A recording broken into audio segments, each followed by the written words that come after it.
Hi, I'm Abby, and I'm a certified child passenger safety technician. Today, I'd like to just take a few minutes to show you what it's like to be a CPS tech. Most of the time, I use my skills at CPS check lanes, where families come to learn how to use child restraints correctly and safely. Safety starts with organization. Our local Safe Kids Coalition provides the structure for us to do our job. We have all the supplies we need for a successful check lane. We have an assortment of new donated seats in case we need to replace some unsafe ones. We have basic office supplies and several types of forms and paperwork. We have an up-to-date recall list, an essential tool for every CPS check. We have several versions of the latch manual, which is great because it's so comprehensive and we refer to it all the time. It has latch instructions for most any car or light truck. And speaking of comprehensive, with this CD and a laptop computer, we have access to a ton of child restraint instructions in case parents don't have theirs with them. I also brought my manual from class just in case I need to refer to it. I'm working with a great bunch of people, all working toward a common goal: child passenger safety. We come from different backgrounds and we work different jobs, but most of us just care a lot about kids. We spend a lot of Saturdays doing check lanes, and it's fun. I feel a great sense of accomplishment and pride doing this. I really feel like I'm making a difference. Well, it looks like our first car has arrived. First, we make sure the car is safely stopped, put into park, and the engine is shut off. Ashley and Steve want to be sure that they're using their daughter, Sadie's, car seat correctly. I explained to them that we'll not only check Sadie's seat, but that we'll teach them what they need to know to make her as safe as she can be. I hand Ashley our check form. This one is for use with all Safe Kids associated events. Other organizations have their own versions. While Ashley is filling out the paperwork, I check on Sadie. I know from my class that she's safest when riding rear-facing, but right away I can see that her harness is pretty loose and her chest clip is too low. Sadie seems happy in her seat, so I go over the check form with her parents. The form provides a template for a consistent and thorough car seat check. When Ashley signs the form, it ensures that she and I both understand the process. I use the form to guide my work. I start with Sadie.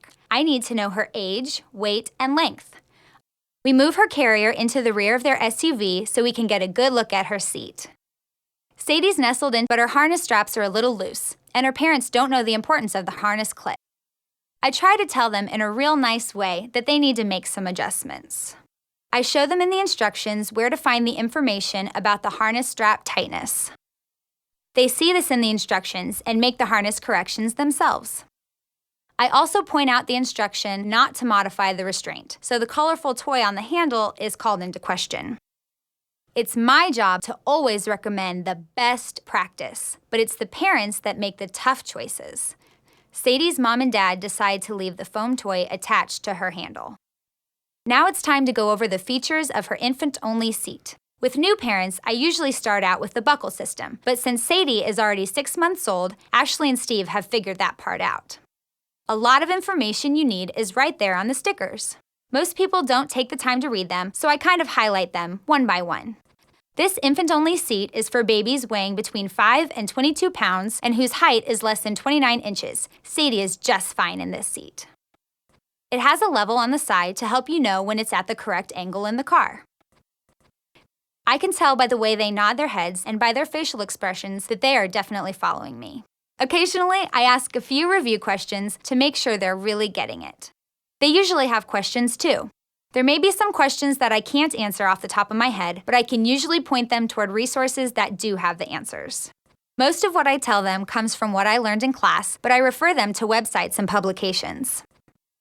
To make sure a child restraint is safe, you have to check it against the latest recall list. I record the brand name, model number, and the date of manufacture. Then I compare them to an up-to-date copy of the child restraint recall list. I also check to make sure all the parts seem to be present and in good working condition. Now I'll check the base for this seat. Dad installed it using the latch system. Latch stands for Lower Anchors and Tethers for Children. I have Dad remove the base so we can inspect it thoroughly. The vehicle owner's manual will guide our work. I help them understand their manual by pointing out a few of the safety features of their car.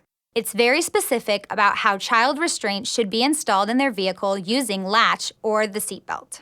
Their car has several options and different configurations for using latch. Ashley and Steve have heard that the center rear position is the safest for Sadie, and I reinforce that this practice is a safe one. The next concept I relay to them is the idea that child restraints are always locked into place by either latch or the safety belt.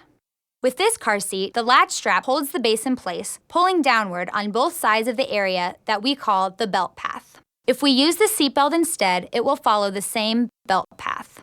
They want to know which system is better, and I tell them that both are equally safe when used correctly, but that according to the instructions, we should use only one. Next, we check the child restraint instructions on the use of latch. There's a clear set of instructions on how to install the base using latch. Now I help Steve reinstall their base following the instructions. Gradually, he's able to repeat all the steps. It's important that parents can demonstrate this activity, as it clearly shows that they understand it. We check the base to make sure it doesn't move more than 1 inch at the belt path. Now we're ready to snap Sadie's carrier in place. It's snapped in and Sadie looks fine. The built-in level is all blue, so we know the angle is right. I document the facts on my form and I call Mel over to review my work. Mel is our senior checker today. Since this is a Safe Kids event, a senior checker ensures that the paperwork is completed accurately. The senior checker offers quality assurance through a second set of trained eyes. Mel goes over the key points once again and is satisfied with the parents' understanding. Lastly, Mel signs the form and they're ready to go. We made 2 corrections. We tightened her harness straps and repositioned her harness clip. I feel really good about this, and so does Sadie. This car seat check took about 30 minutes. Steve and Ashley thank me for teaching them how to make Sadie safe. I hand them a brochure on child passenger safety and remind them to buckle up every time they ride. As they leave, I'm ready to make the next child safer than when they arrived.